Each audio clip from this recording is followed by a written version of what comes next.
que Jesus o envolva com muita luz e nós vamos unir os nossos pensamentos.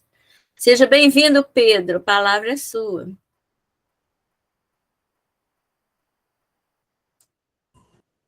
E aí, pessoal, boa noite para todo mundo. Bom ter aí a Adri e o Simar com a gente pela primeira vez, sejam bem-vindos aí. E muito bom rever vocês também, né? E interessante que a Claudinha estava falando, né, aí na prece, sobre essa oportunidade que a gente está tendo de estudar o Evangelho, mas sobretudo à luz da doutrina espírita e entrar a fundo aí no livro dos Espíritos, né? Hoje mais cedo, fazendo o Evangelho com a TT, a gente conversou exatamente essa parte também, sobre como que é importante a oportunidade que a gente está tendo nessa encarnação. Porque se a gente olhar a população, né, aqui no Brasil, menos de 3% se bobear, não sei ao certo esses números de cabeça, mas menos de 3% da população é espírita. E assim, se dizer espírita é uma coisa, ler a obra da doutrina espírita já são outros 500. E estudar a doutrina espírita, aí vai só afunilando isso.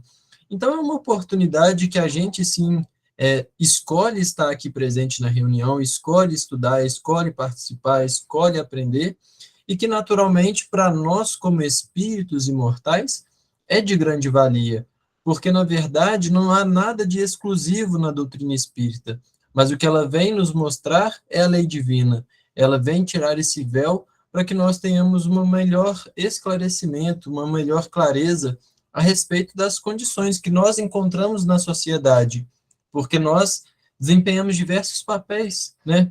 Papéis como pais, papéis como filhos, papéis na nossa própria profissão, seja de empregado, seja de patrão, papéis na nossa família. Então, todos nós cumprimos um papel também coletivo de cidadão. Então, enfim, ao longo da nossa trajetória, nós vamos cumprindo esses papéis e, naturalmente, quanto melhor o nosso conhecimento a respeito do Evangelho e das leis que comandam tudo, se espera que o nosso comportamento seja coerente com o nosso conhecimento. Então, por outro lado, também, a cada estudo que a gente faz é uma responsabilidade a mais que a gente vai colocando e depositando sobre os nossos ombros, a respeito da importância de darmos o verdadeiro exemplo, né? Não que nós já vamos nos tornar o homem de bem que a gente já lê lá no Evangelho, mas sim tendo a certeza de que a cada reunião nós nos esforcemos um pouco mais para poder domar essas más tendências que ainda nos aprisionam aqui.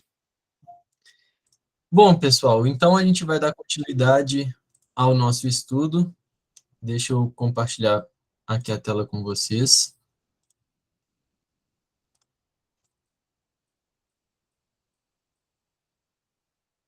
Aqui, ó.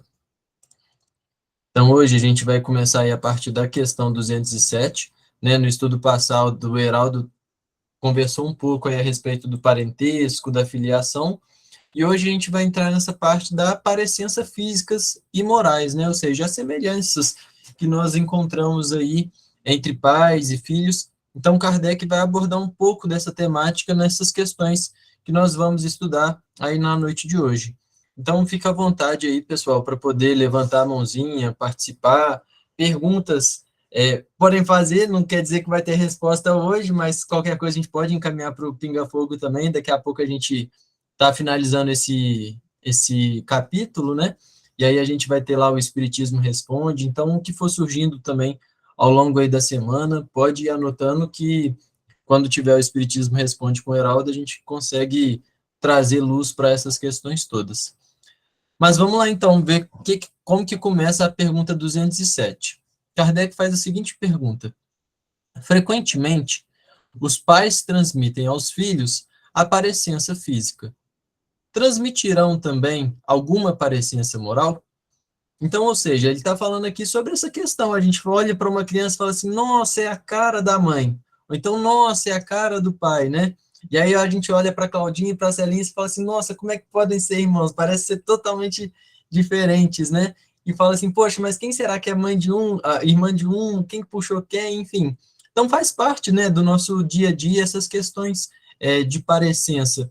Agora, isso, a parte física já é fato, a gente já convive com isso naturalmente. Mas o que o Kardec quer saber é o seguinte: será que além dessas características genéticas, porque essa pergunta também não é de 2023, é uma pergunta lá de 1800 e pouco, ou seja, toda essa parte genética e tudo mais não estava sendo ainda aprofundada, não tinha esse esclarecimento todo. Então, já se sabia dessa parecência física, poderia não saber dos detalhes em que fazem com que os genes são transmitidos e tudo mais, a parte genética, mas o Kardec ele quer ir além, ele quer saber também da parecência moral, ou seja, não quer saber sobre a cor dos olhos, não quer saber sobre o corpo, sobre o cabelo, nada disso. Ele quer saber o seguinte: poxa, se um pai e uma mãe são boas pessoas, se eles têm boas qualidades, se eles são caridosos e tudo mais, isso se transmite também aos filhos? Eles têm alguma parecência moral? E aí os espíritos respondem que não, que diferentes são as almas ou espíritos de uns e de outros. Ou seja, essa parecência física ela se resume somente ao corpo. Já a parecência moral ela não é transmitida. Por quê? Porque são almas diferentes. A alma de um pai é uma alma, a alma de uma mãe é outra alma, e a alma dos filhos são almas diferentes. Não dá para se transportar, né, transmitir essa parecência moral, essas qualidades morais. Continuam os espíritos respondendo: o corpo deriva do corpo, mas o espírito não procede do espírito. Então, isso a gente encontra lá no Evangelho também. É muito claro essa passagem fazendo uma alusão também, né? O que é carne deriva da carne, o que é espírito deriva do espírito. Ou seja, todas essas parecências físicas, a gente está falando de uma questão biológica, de uma questão genética. Já as parecências do espírito, quem transmite as qualidades morais ou os defeitos que ainda carregamos, somos nós mesmos. Ou seja, nos quesitos morais, nós somos herdeiros de nós mesmos. Estamos na condição atual, herdando tudo aquilo que nós plantamos nas reencarnações passadas. E o nosso futuro dependerá daquilo que nós estamos plantando hoje. Então, nesse âmbito moral, nós somos herdeiros de nós mesmos. E aí conclui os espíritos dizendo que entre os descendentes das raças, apenas há consanguinidade, ou seja, se limita aí ao aspecto físico. Só que Kardec vai além. Na 207A, ele pergunta: de onde se originam as parecências morais que costuma haver entre pais e filhos? Ou seja, uma pessoa, um pai que geralmente costuma fazer uma boa ação, é natural que, por exemplo, isso é muito comum, né, principalmente na época de final de ano, quando tem a parte de Natal, geralmente os pais, né, vão desocupar os armários, separar a doação de roupa, ou então ajudam alguma família, vão apadrinhar alguma coisa, e ali, pelo exemplo, eles já vão dando também um testemunho para a criança, para os filhos, sobre um processo mesmo que cabe a todos nós.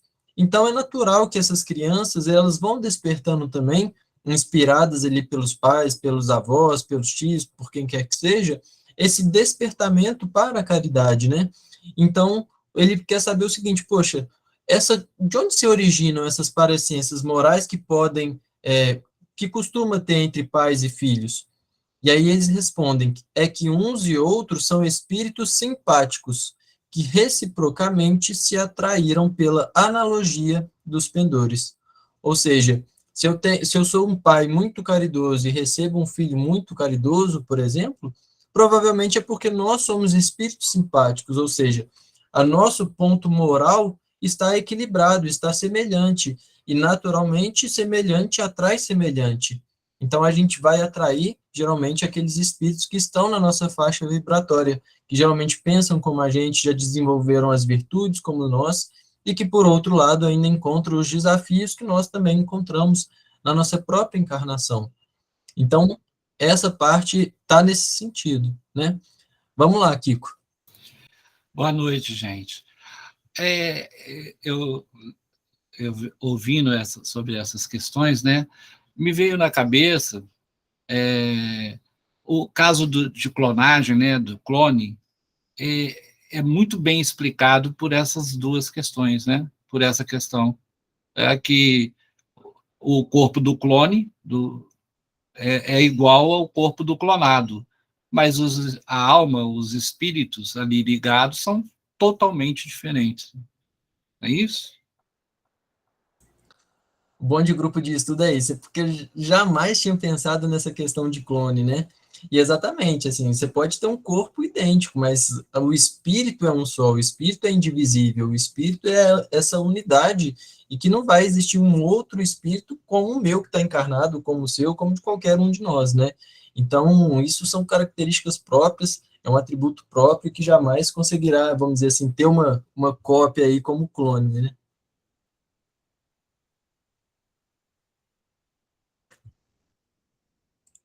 Ficou claro? Podemos seguir? Ou mais algum comentário sobre essa questão?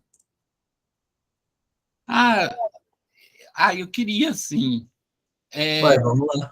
É muito interessante também, né, essa frase, mas o espírito não procede do espírito, porque o espírito é criado por Deus, né? O homem, como co-criador, como deuses, né? Vós sois deuses, co-criadores, ele pode até criar um corpo. Está se criando a inteligência organoide, com neurônios humanos, a inteligência artificial organoide. O homem consegue até criar o corpo, como deuses, como co-criadores, mas o espírito é impossível, porque só Deus cria espíritos, né? E a gente vai vendo como que isso vai se desencadeando e entende por que Kardec começou lá sobre aquelas perguntas básicas, né? Que é Deus, dos princípios elementares do universo, porque aí a gente vai linkando as coisas, né? A gente sabe que esse princípio só vem de Deus, né? Então é ele que é responsável aí pelos seres que povoam todo o universo, né? Geninha. Ô, Arthur, deixa eu te perguntar. Vamos supor, um pai que era alcoólatra. Aí os filhos, os homens, todos são alcoólatras. São espíritos assim que vieram assim afins nessa essa condição, não que herdou do pai, mas são espíritos afins que se reuniram naquela mesma família. Quando a gente tem um pai alcoólatra e outros filhos que podem ser alcoólatras também, não é, como você já frisou e os espíritos esclarecem, não é uma transferência, vamos dizer assim, genética que a gente passa e aí toda aquela família vai ser alcoólatra, por exemplo. Isso de fato não ocorre, essa transferência moral não ocorre. O que pode ocorrer são que, através do exemplo do próprio pai, pelas influências que os próprios espíritos vão exercer sobre a família, sobre os filhos, e também pelas próprias imperfeições, pelas próprias provas que os filhos vão passar, podem sim se tornar alcoólatras, né? Pode ser ali um grupo de espíritos que às vezes são alcoólatras há várias reencarnações e que estão todos ali na mesma família. E às vezes, se um consegue, por exemplo, se libertar, consegue ser o exemplo e puxar os outros juntos também. Às vezes, se não for nessa reencarnação, vai ser na próxima, mas provavelmente pode ser um caso, sim, de esse agrupamento, vamos dizer assim, dessa afinidade que tem entre esse grupo de espíritos, né?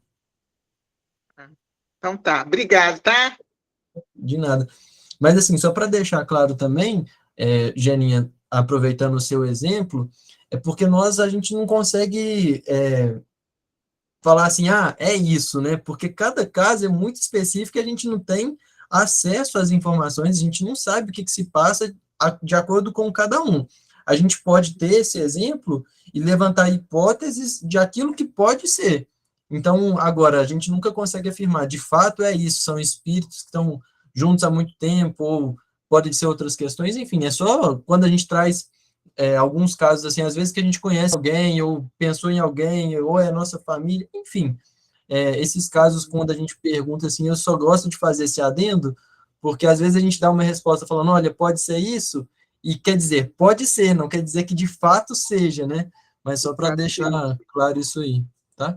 Mas Tá pode ser bom, sim, obrigado. de Tá. nada. Bom, Já na 208, Kardec pergunta: nenhuma influência exercem os espíritos dos pais sobre o filho depois do nascimento deste? E aí os espíritos vão responder: ao contrário, bem grande influência exercem. Então, isso já está muito claro também. Eu não sei se a gente já leu ou se ainda vai chegar nessa parte, mas sobre a importância dos pais no papel da criação dos filhos, né? Isso, na verdade, é uma missão que os pais é um dever dos pais a cumprir para com os filhos, né? Então, conforme já dissemos, os espíritos têm que contribuir para o progresso uns dos outros, ou seja, a evolução é solidária. Então, aí, no caso que a Geninha trouxe, por exemplo, de um pai ser alcoólatra e os filhos ser alcoólatras, é um progresso solidário, é um progresso coletivo, ou seja, esses espíritos, eles precisam juntos se libertar desse vício, vencer essa prova, vencer esses desafios, e aí quando um, por exemplo, consegue falar assim, poxa, eu vou parar com isso, não vou mais beber, e aí ele consegue também, através do seu exemplo, da influência e pela similaridade que tem com os outros, dar esse testemunho, ajudar nesse progresso, né? Então, essa evolução ela é sempre solidária, sempre coletiva. Pois bem, continuam os espíritos dos pais têm por missão desenvolver os de seus filhos pela educação. Constitui-lhes isso uma tarefa, tornar-se-ão culpados se vierem a falir no seu desempenho. Então, aqui fica muito claro a importância que todos os pais possuem na criação dos seus filhos, porque o que seria essa educação, né? Meus pais, eles são professores e, naturalmente, também acaba sempre tendo aquelas conversas, assim, geralmente professor encontra com professor, aí são aqueles amigos, ficam conversando sobre as questões das escolas e tudo mais, e aí o que eles muito relatam, né, quando a gente vê nessas conversas, assim, que a gente tem, é sobre essa diferença que, principalmente, meu pai dá aula em escola pública, minha mãe também, que eles percebem de querer simplesmente empurrar o filho para a escola em achar que quem tem que dar a educação é a escola e não são os pais ou quem cria, né? Porque a escola ela vai fornecer a instrução, então ela vai ensinar sobre como soma, como subtrai, as questões de português, geografia, história. Agora, a educação ela é construída em casa, ela é construída, no caso aqui, pelos pais, ou por aqueles que fazem os papéis de pai e de mãe. E o que seria essa educação, então? É justamente a educação do espírito imortal, é a educação das leis divinas, é a educação e formação de um homem de bem, ou seja, de todos aqueles atributos que são elencados lá no Evangelho segundo o Espiritismo, sobre como deve proceder e o que Deus espera sobre cada um de nós. Então, são esses valores de honestidade, de simplicidade, de humildade, de abnegação, que é papel dos pais exercerem essa influência sobre os seus filhos. Então, isso é um dever, é uma missão. E, naturalmente, tornar-se-ão culpados se vierem a falir no seu desempenho. O que é tornar-se culpado? Eles serão culpados se não cumprirem os seus papéis como educadores. Não serão culpados pelos resultados das escolhas dos filhos. Então, por exemplo, se eu educo meu filho e mostro para ele, por exemplo, essa questão da bebida, né? Olha, o lado prejudicial que a bebida tem, mostro tudo isso, educo e dou o meu exemplo, e o próprio filho decide continuar com a bebida, ou com o fumo, ou com o sexo desregrado, ou com o álcool, enfim, drogas, o que quer que seja. A educação pode ter sido dada em casa. Agora, a escolha é um resultado do filho quando chegar no papel em que ele tem já a escolha sobre si mesmo, né? Onde ele já tem ali o seu livre-arbítrio, e aí cabe a ele decidir se ele vai querer usar do álcool, do fumo ou não. Agora, os pais se tornam culpados quando deixam de desempenhar esse papel de educador, de pedagogo, de mostrar os benefícios e os malefícios de qualquer situação. Aí sim é responsabilidade dos pais. Então, nós temos esse papel muito importante, não só de como pais e mães aqui presentes na reunião ter consciência da importância desses deveres, mas também conhecedores dessas leis, elucidar aos pais sobre essas questões, né? Porque são muito importantes e que, naturalmente, quando a criança está nessa fase, né, principalmente essa fase inicial de 0 a 7 anos de idade, são os momentos em que ela está mais apta a receber novos ensinamentos, novos valores, receber essa educação. Então, tem que pegar firme. Não é fácil, mas é importante não só para os pais como espíritos, mas também para os filhos como espíritos, né? E aí, Kardec continua na 200... Deixa eu abaixar. Não sei se tem... Não. Bom, então a gente fecha essa questão aí da educação. Eu confundi, pensei que tinha a questão, outro item dentro dessa questão, mas não tem. Enfim, 209. Por que de pais bons e virtuosos nascem filhos de natureza perversa? Por outra, por que as boas qualidades dos pais nem sempre atraem por simpatia um bom espírito para lhes animar o filho?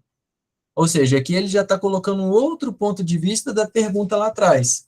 Porque lá atrás ele falou assim, poxa, então a gente pode, naturalmente, eu ser um bom espírito, com boas qualidades, um pai virtuoso, e naturalmente, pela assimilação, pela similaridade, aproximar para mim para ter um bom filho, ter um filho com as qualidades próximas das que eu tenho. Agora ele já faz o contrário. Ele já pergunta, por que de pais bons e virtuosos nascem filhos de natureza perversas, ou seja, de qualidades morais antagônicas, distintas? E aí os espíritos respondem, não é raro que um mau espírito peça-lhe sejam dados bons pais, na esperança de que seus conselhos o encaminhem por melhor senda, e muitas vezes Deus lhe concede o que deseja. Ou seja, aquele pai, ele faz a súplica a Deus para que receba aquele espírito a fim de conseguir, então, despertar nele, né, um novo esclarecimento, despertar nele o desejo do progresso. A gente tem um caso emblemático, né, vários casos, na verdade, nas obras aí do André Luiz, do próprio Emmanuel, mas o que eu me recordei agora de cabeça a princípio era do próprio Gregório, né, lá no livro Libertação. Gregório, ele foi um papa no período da Inquisição e um espírito completamente trevoso, né, muito ainda perturbado. E a mãe do Gregório faz essa súplica, né, fala, olha, conversa lá com o Gúbio, né, pede para fazer um trabalho de acolhimento do seu amigo, uma preparação, porque ela iria reencarnar para poder depois receber o Gregório como mãe. Então, esses casos são diversos, né? Não vou contar aqui toda a história, mas, por exemplo, Alcione também, né, que reencarna aqui na Terra para poder receber os familiares, acompanhar e tudo mais. Enfim, são diversos casos que nós temos de pessoas que reencarnam aqui na Terra, seja para desempenhar, aqui no caso específico, papéis de pais ou de mães, ou para receber ali no núcleo familiar, seja como irmãos, como parentes, pessoas próximas, espíritos aí completamente antagônicos para poder justamente ajudar na evolução moral desse espírito, né? Sexta-feira a gente ainda estava comentando, um amigo estava trazendo para nós uma reflexão, e eu não lembro acerto a história em si, mas eu lembro a moral da história, é o que eu vou trazer aqui para vocês. Mas que tinha um espírito e que ele trabalhava dia e noite no mundo espiritual, incansavelmente. E aí, todos os recursos que ele tinha, ele pedia para que ele pudesse visitar o filho nas trevas, ali no umbral, para poder fazer uma prece ao lado desse espírito. E aí, por misericórdia e pela conquista desse espírito, do trabalho no bem no mundo espiritual, todos os dias ele conseguia chegar ao lado do filho, o filho não o percebia naturalmente, mas chegava lá do lado do filho e fazia essa prece. E ele fez isso durante 99 anos, incansavelmente e diariamente, todos os dias, trabalhando no mundo espiritual indo lá ao lado do filho para poder fazer essa prece. E aí a gente faz a seguinte reflexão, né? Poxa, mas por que fazer uma prece ao lado do filho? Por que todos os dias? Por que durante 99 anos para poder despertar um espírito? E aí a reflexão que fica é, porque esses 99 dias de oração e de bênçãos que caíam sobre eles quando ele fazia essa prece, vão fazer com que o pai não tenha que trabalhar 900 anos para poder recuperar depois esse filho. Porque para o amor a gente não esquece. Quando a gente cria esses laços afetivos, eles ficam conosco para sempre. E se nós só vamos encontrar a verdadeira felicidade quando todos aqueles que nós amamos e queremos bem estiverem junto conosco, vivendo esses momentos também. Então, o amor ele não deixa ninguém para trás. Por isso que nós vemos, por exemplo, Bezerra de Menezes, mesmo podendo já ir para mundos mais ditosos, mais felizes, escolher, pedir à Mãe Santíssima que, se fosse possível, deixasse ele continuar fazendo o trabalho aqui na Terra, para poder nos ajudar nesse trabalho de transformação da humanidade e nossa própria transformação moral. Então, o amor ele faz isso, faz naturalmente com que nós, os pais, né, consigam acolher aí dentro, como paternidade, né, os filhos aí ainda que precisam dessas evoluções, desse despertamento moral. Então, é por isso que, em alguns casos, acontece de pais virtuosos terem aí, por outro lado, esses filhos que não reflitam as venturas e a moralidade dos próprios pais, né? Por quê? Porque é uma concessão divina para que esses pais, através da educação, auxiliem no progresso moral desse espírito que recebem como filho. Algum comentário, pessoal, sobre essas questões que a gente conversou aqui agora? 208, 209? Pedro, Vamos lá. tem um caso no Céu e Inferno, que é uma moça que desencarnou com 25 anos, aí dá uma comunicação na Sociedade Espírita de Paris, né? E ela viveu até os 25 anos, naquele tempo a mulher era extremamente dependente do homem, seja o pai, seja o marido, né? E ela teve um pai e um marido, espíritos primitivos, rudes. E ela era, assim, o símbolo da afetividade, da gentil, terna, ternura, doce, afável. E aí, o Kardec e as pessoas na sociedade espírita perguntam para ela por que uma pessoa, um espírito tão gentil como você, tão terno, com tanta ternura, né? É provação você encarnar entre dois espíritos tão rudes, tão primitivos? E aí a resposta dela, ela olhou exatamente pelo outro lado, e isso tudo que você falou. Ela falou assim, não, é a misericórdia infinita de Deus, né, do nosso Pai, de permitir que aqueles espíritos primitivos tenham acesso à ternura, à gentileza, né, e que possam conhecer e experimentar a gentileza. Então, mais do que uma prova, foi uma missão para mim. Eu achei o exemplo muito bacana também. Está no Céu e Inferno, lá naquelas comunicações de espíritos felizes, medianos, empedernidos no mal. E, pô, legal. É muito bom esse exemplo, assim, eu confesso que eu não me lembrava dessa história, e é muito bom porque a gente percebe que tudo é ponto de vista, né? É a perspectiva que a gente ainda, às vezes, não consegue encarar.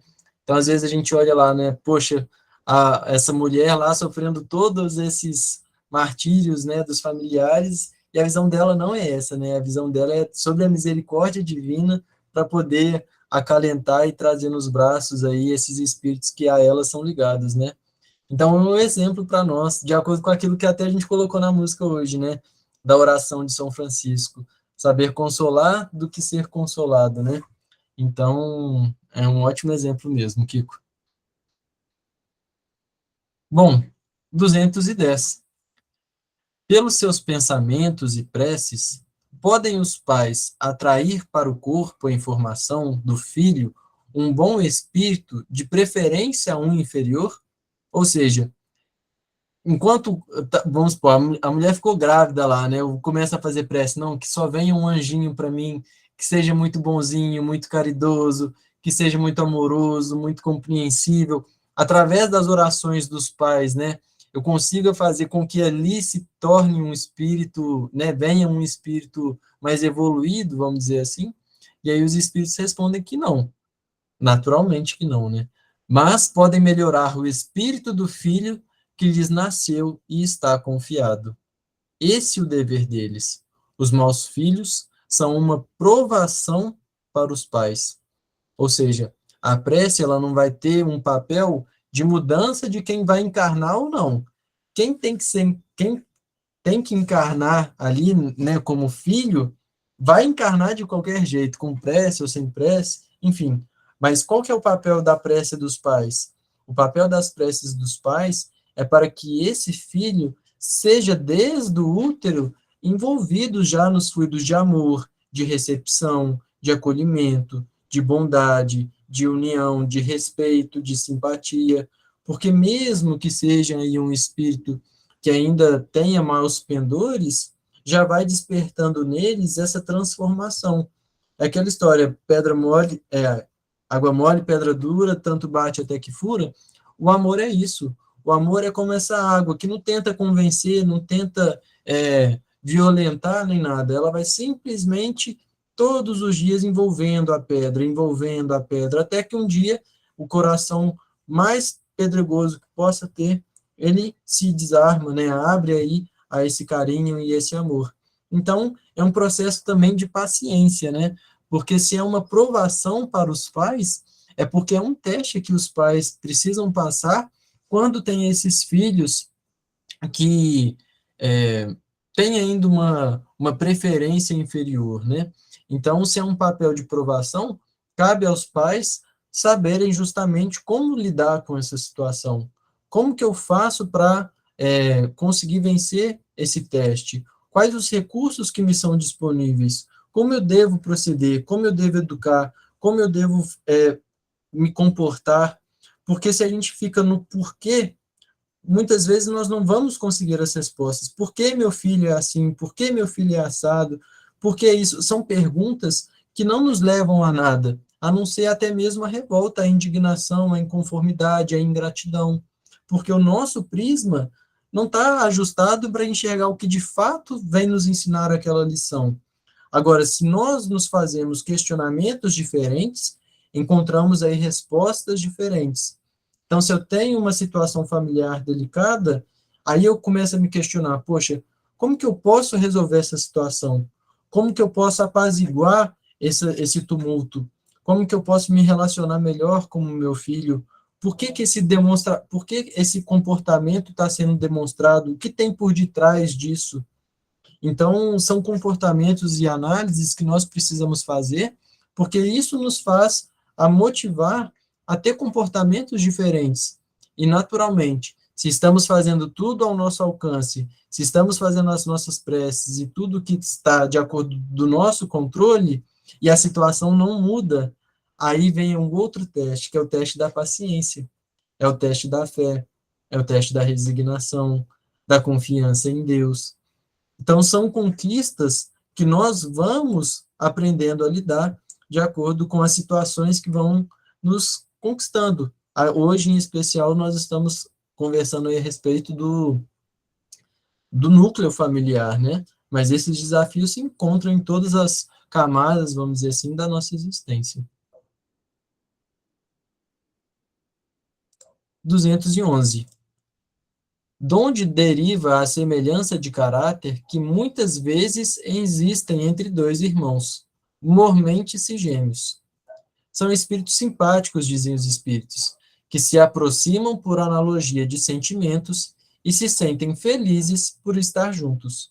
Então, a semelhança das questões anteriores aí também, essas questões de gêmeos, né, que são muito parecidos em termos de comportamento, né, não só fisicamente, mas aí em termos de moralidade, de comportamentos, os espíritos respondem que são espíritos simpáticos, né, que se aproximam por analogia mesmo de vibração, de sentimentos, de qualidades, e que gostam e se sentem bem em estar juntos.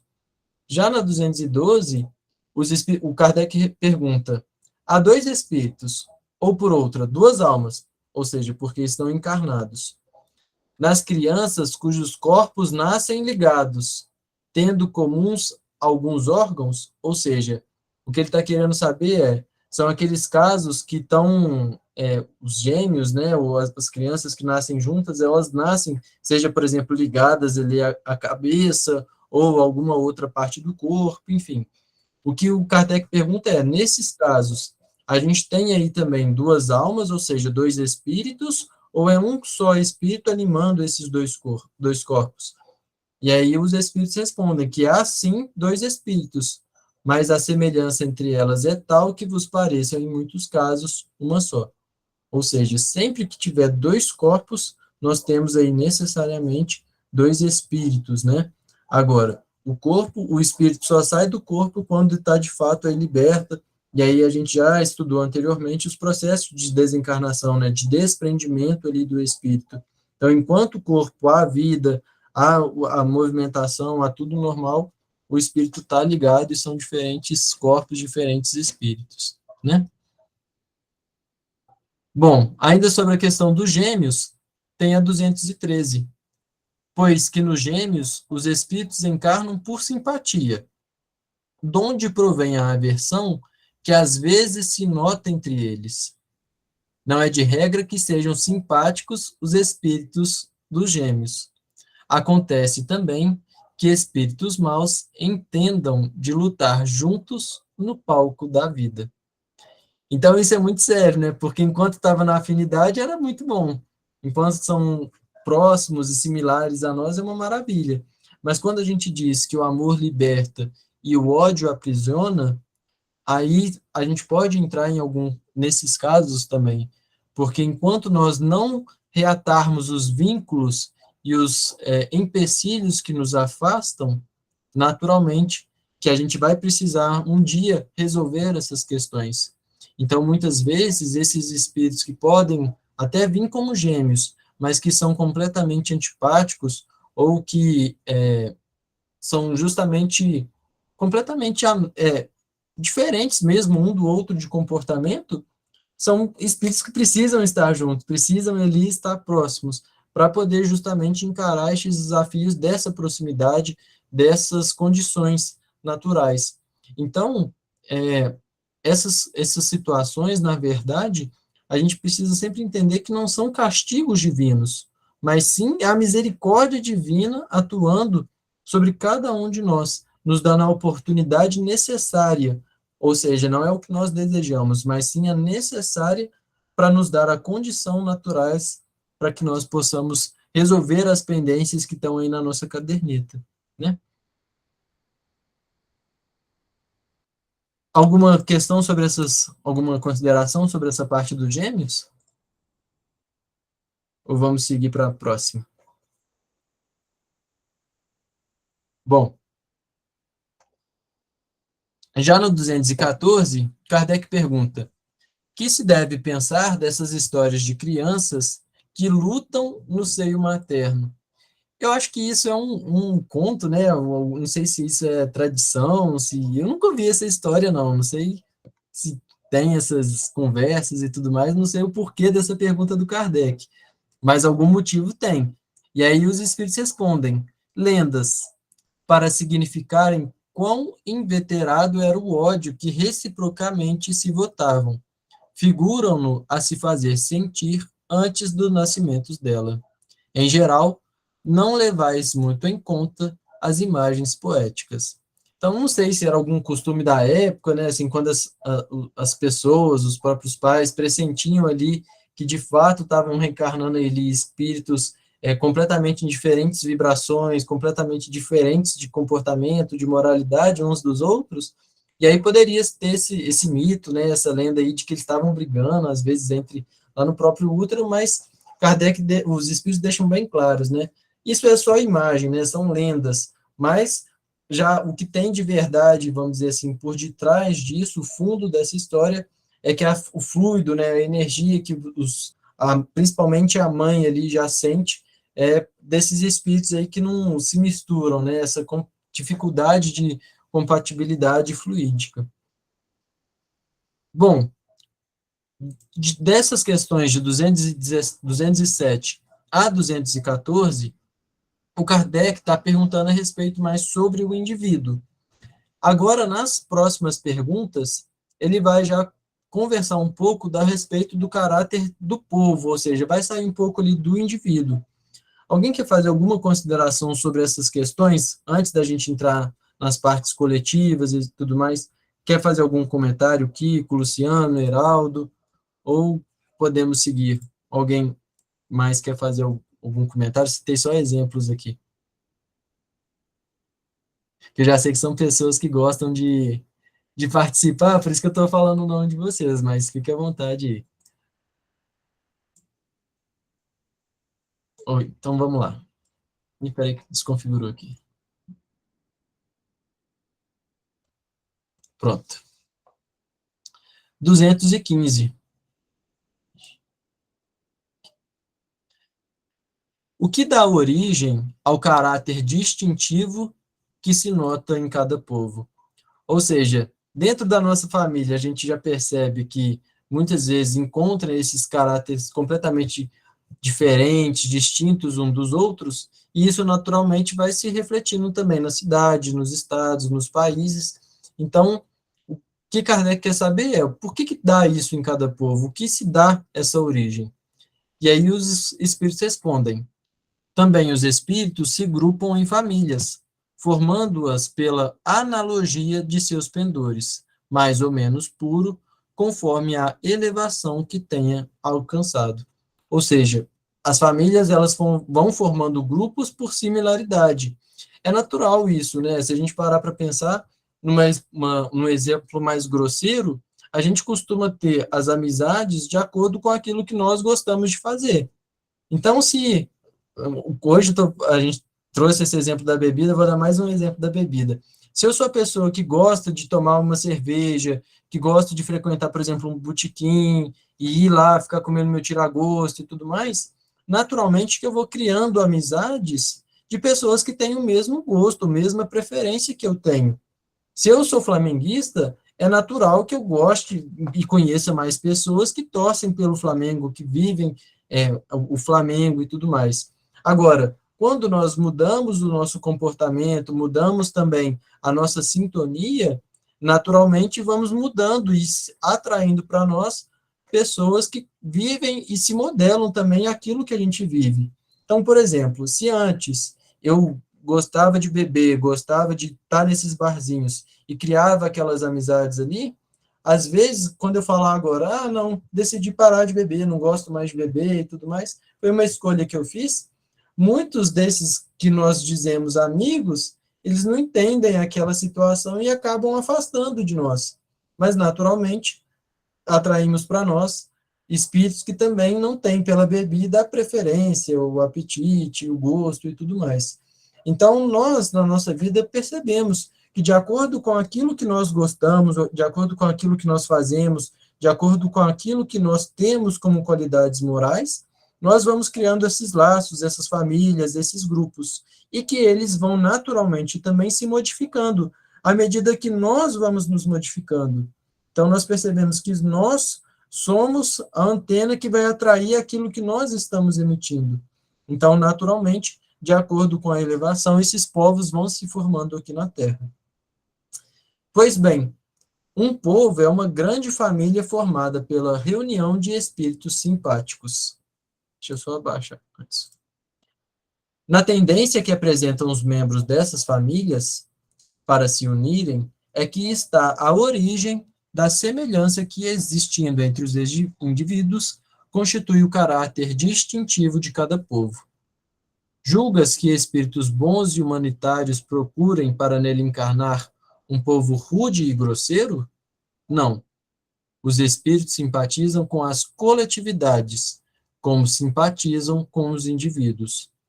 Naqueles em cujo seio se encontram, eles se acham no meio de que lhes é próprio. Ou seja, é justamente através dessas qualidades que nos aproximam é que vamos criando esses povos, vamos criando essas famílias, né? A família espiritual que a gente tanto fala, né? Então, por exemplo, quando a gente tem aqueles espíritos que se destacam no meio daquele povo e que vêm completamente, como veio Jesus há 2000 anos atrás, são espíritos missionários, né? A gente pega aí um Gandhi, que se destaca de toda aquela situação, de todo aquele povo. Por quê? Porque não era o natural, não era a faixa vibratória daquela coletividade, daquele povo, mas veio com uma missão específica, já era um espírito de alta envergadura, já tinha a capacidade moral de, apesar do meio em que ele vivia, dos ambientes, das vibrações, ter a capacidade de desempenhar aquela função, né? Então, o nosso meio vai estar naturalmente rodeados das qualidades morais dos espíritos que se fazem presentes ali nesse povo, né? Kiko? Ô Pedro, nessa questão, eu pensei sobre os exilados de Capela. Eram forasteiros, né? Dentro desse exemplo aí, né, dessa última pergunta que os espíritos responderam, julgas que espíritos bons e humanitários procurem para nele encarnar um povo rude e grosseiro? E o povo da época, na sua maioria, rude e grosseiro, primitivo, né? Que a Terra estava passando de planeta primitivo estava na transição planetária, né, de planeta primitivo para planeta de prova e expiação. Como agora estamos na transição planetária para passar a planeta de redenção, né, de Regeneração. regeneração. Então, assim, eles passaram pela mesma... E aí, nesse sentido, como missão, prova e até expiação, né, eles passaram a encarnar num planeta que estava passando de primitivo, ainda era primitivo, para planeta de prova e expiação.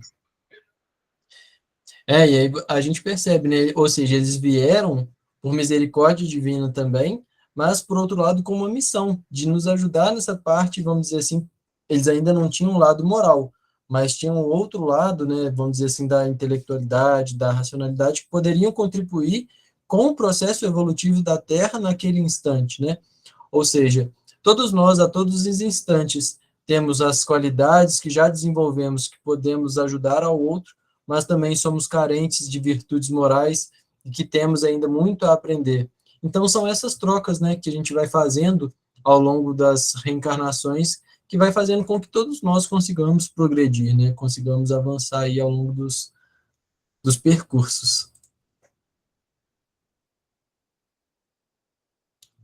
Bom, em suas novas existências, conservará o espírito traços do caráter moral de suas existências anteriores?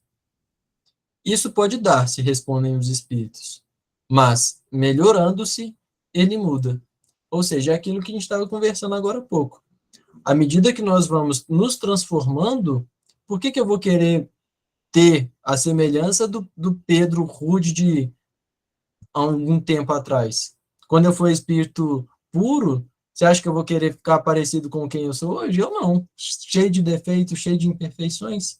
Então, à medida que nós vamos evoluindo, naturalmente, o caráter moral das existências anteriores, principalmente as imperfeições, elas vão se despojando, vão ficando para trás. E nós vamos imprimindo no perispírito aquele fluido etéreo que tem essenciado as qualidades morais que repercutem nos nossos espíritos. Então, aqui na Terra hoje, nós sabemos que quando o espírito vai encarnar, ele usa de todo o fluido cósmico aqui do planeta Terra para se revestir da indumentária. Quanto mais elevado esse espírito, ele vai se apropriar, vai se assimilar, né, desse fluido mais etéreo, mais quintessenciado também. Então, à medida que nós vamos evoluindo, naturalmente, vamos melhorando aí as nossas características. Maria Reis.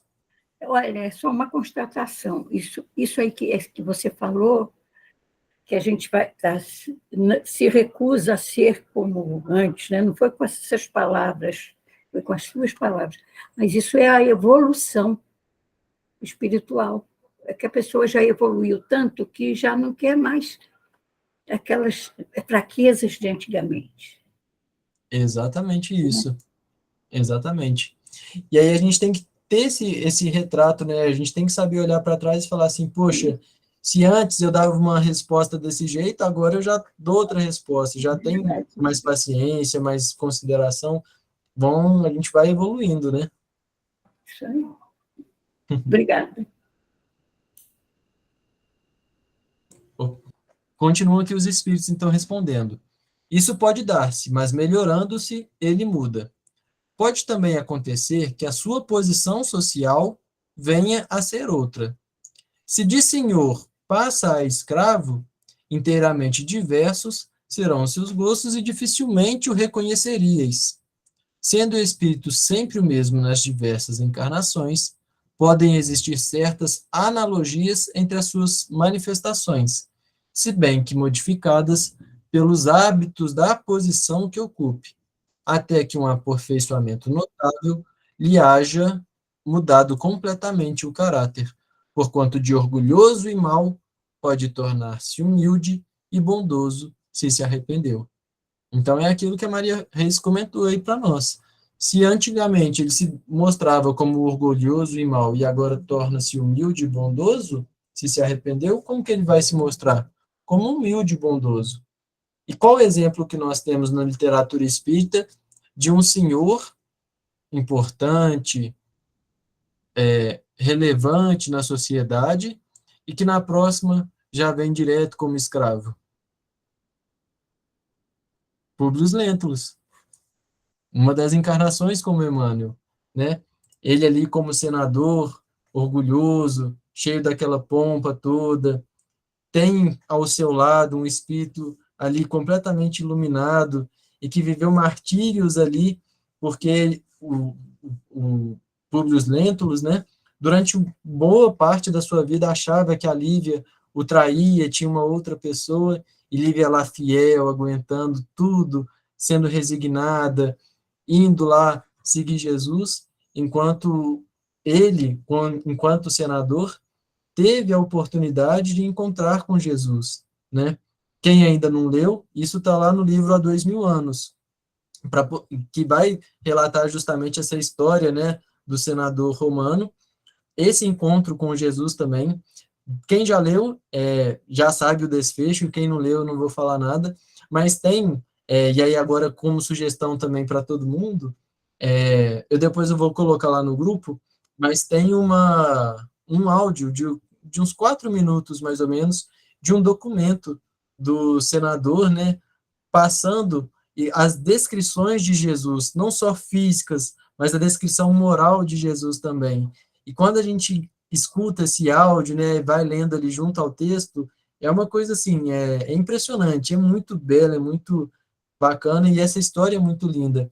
E ele, depois, na outra encarnação de senador, ele vem como escravo Nestório, né? Então, ele já vem ali como saiu de 8 a 80, né? Uma personalidade completamente diferente, que reencarna em Éfeso, que é escravizado, tem seu filho escravizado, ou seja, como que poderia saber que eram os mesmos espíritos? Localizações diferentes, contextos diferentes, personalidades diferentes, transformações morais que tem entre essas duas personalidades, apesar de ser o mesmo espírito. Então, são exemplos que a gente vai trazendo que nos inspiram também, né? Que é possível para todos nós, quando decidirmos dar esse salto aí e deixar para trás aquilo que não faz mais parte de quem a gente se tornou, né? Maria. Olha, isso que você falou sobre os livros, é uma trilogia, né? É há 2000 anos, 50 anos depois, e Ave Cristo, né? Vem tudo Sequência. Em sequência, em relação ao que a última não, essa da trilogia, né? Foi o Nestórios. Depois vem o Basílio, né? Também. Isso, É isso aí, vale a pena. Não vale, Maria? Você não achou bom? Vale, eu tenho os 3. Muito bem. Algum comentário, pessoal, além da Maria, sobre essa 216?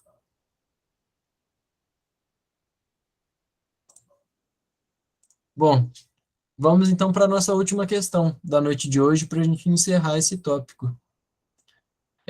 217. E do caráter físico de suas experiências pretéritas, conserva o espírito traços nas suas experiências posteriores? Ou seja, agora ele já sai dessa parte moral e quer saber da parte física, justamente. E aí os espíritos respondem: o novo corpo que ele toma nenhuma relação tem com o que foi anteriormente destruído. Ou seja, acabou o corpo, acabou a matéria ela vai se transformar e tudo mais, morre por ali. Entretanto, o espírito se reflete no corpo. O que isso quer dizer? Sem dúvida que este é unicamente matéria, ou seja, o corpo é unicamente matéria. Porém, nada obstante, se modela pelas capacidades do espírito que lhe imprime certo cunho, sobretudo ao rosto, pelo que é verdadeiro dizer-se que os olhos são o espelho da alma, isto é, que o semblante do indivíduo lhe reflete de modo particular a alma. Ou seja, o espírito é que vai estar refletindo ali no corpo. E as belezas, vamos dizer assim, são diferentes. Não quer dizer que aquela pessoa que é super bela, linda, maravilhosa aos olhos do mundo, esteja ali por detrás um espírito luminoso. E nem o contrário. Uma pessoa que, vamos dizer assim, que é considerada por outros aqui na Terra como feia e tudo mais, esteja ali um espírito de envergadura baixa. Muitas vezes até o contrário, né? Mas não são regras. Agora, como que a gente sabe o tipo de espírito que está ali por detrás? Aí é bem esse ditado popular que dizem os espíritos que é verdade, né? Que os olhos são o espelho da alma. Ou seja, através dos olhos, né? Aquele olhar profundo e tudo mais, a gente sai um pouco ali da aparência e entra na captação que vem da energia daquele espírito. Então, é o espírito que vai modelar o perispírito, que naturalmente modela o corpo, e não o contrário. O corpo não modela o perispírito, que modela o espírito. É sempre do espírito para a matéria. Então, é ele que vai modelar tudo, é ele que vai dar essa impressão. Continuam os espíritos dizendo: assim é que uma pessoa excessivamente feia, quando nela habita um espírito bom, criterioso, humanitário, tem qualquer coisa que agrada, ao passo que há rostos belíssimos que nenhuma impressão te causam, que até chegam a inspirar-te repulsão. Poderia supor que somente corpos bem moldados servem de envoltórios aos mais perfeitos espíritos, quando o certo é que todos os dias deparas com homens de bem sob um exterior disforme, sem que haja pronunciada parecença à semelhança dos gostos e das inclinações. Pode, portanto, dar lugar ao que se chama um ar de família. Ou seja, essas questões assim do corpo físico, elas não querem dizer nada, né? O que importa de fato é o espírito, as qualidades que nós desenvolvemos. E através disso, nós vamos transmitindo aos outros, né? Então aí os olhos são o espelho da alma. Através dos olhos a gente consegue identificar quem são aqueles espíritos que estão ali por detrás, nos causando similaridade, semelhança, empatia, ou até mesmo nos causando repulsão. Então, para a gente fechar, vamos só ler o comentário do Kardec, porque ele fecha esse item e fica mais claro aí tudo para a gente sobre esses temas de hoje. Bom, nenhuma relação essencial, guardando o corpo, que a alma toma numa encarnação onde que se revestiu em encarnação anterior, visto que aquele lhe pode vir de precedência muito diversa da deste. For absurdo pretender-se que, numa série de existências, haja uma semelhança que é inteiramente fortuita. Ou seja, as relações físicas dos corpos de uma reencarnação para outras, elas não se dão. Até porque, como aqui no exemplo lá de uma das encarnações do Emmanuel, são completamente diferentes. Locais, situações, contextos, ou seja, o que é físico, acabou ali com uma reencarnação, não passa para outra. Agora continua Kardec dizendo: todavia, as qualidades do espírito frequentemente modificam os órgãos que lhe servem para as manifestações, e lhe imprimem ao semblante físico e até o conjunto de suas maneiras um cunho especial. Ou seja, as qualidades que nós adquirimos é que vão dar essas questões no corpo. Ou seja, aquilo que nós, quase que eu dou spoiler, mas aquilo que a gente conquistou nas reencarnações passadas e que despertam ao nosso enriquecimento moral, vão contribuir para hoje eu ter o corpo que tenho hoje, para eu ter os órgãos que eu tenho hoje. Então, a gente sabe que quando a gente aparece um órgão doente, por exemplo, alguma enfermidade, alguma doença no nosso corpo, o corpo, na verdade, doente, é só um reflexo, é uma consequência de um espírito doente, seja nessa própria encarnação, seja nas encarnações anteriores, e que agora aí está tendo a oportunidade de reajustar as questões, né? Então, a gente só vai ficar completamente saudável, ter um corpo etéreo, sutil e bom, quando nós, de fato, formos elevando aí como espíritos. É assim que, sob um envoltório corporal da mais humilde aparência, se pode deparar a expressão da grandeza e da dignidade, enquanto, sob um envoltório de aspecto senhoril, se percebe frequentemente a da baixeza e da ignomínia. Não é pouco frequente observar-se que certas pessoas, elevando-se da mais ínfima posição, tomam sem esforços os hábitos e as maneiras da alta sociedade. Parece que elas aí vêm a achar-se de novo no seu elemento. Outras, contrariamente, apesar do nascimento e da educação, se mostram sempre deslocadas em tal meio. De que modo se há de explicar esse fato, senão como um reflexo daquilo que o espírito foi antes?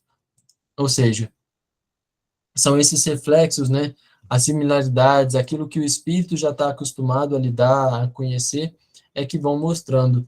Enquanto eu estava lendo aqui agora, me veio algumas imagens de algumas pessoas, né, assim, a gente refletindo, Irmã Dulce, Madre Teresa, né, o próprio Chico Xavier, principalmente ali no finalzinho da vida, né, você vê que, assim, eu não tive a oportunidade de conhecer nenhum deles, muito menos de estar próximo, mas não dá só de olhar aqueles rostos ali trabalhando, lá no, seja no centro espírita, ou fazendo um trabalho num bem, aquelas pessoas que assim dá vontade de estar próximo, aquele sorriso puro, sincero, aqueles olhos límpidos, cristalinos, e que a gente tem essas diversas oportunidades de encontrar pessoas assim, né?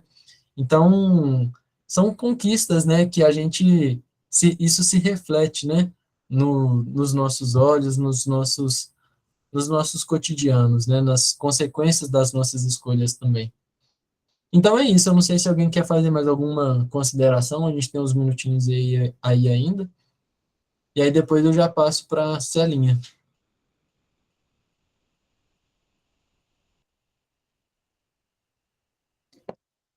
Eu acho que é isso então, Celinha. Que aí no próximo estudo a gente começa o último item aí, ideias inatas, para poder fechar o capítulo.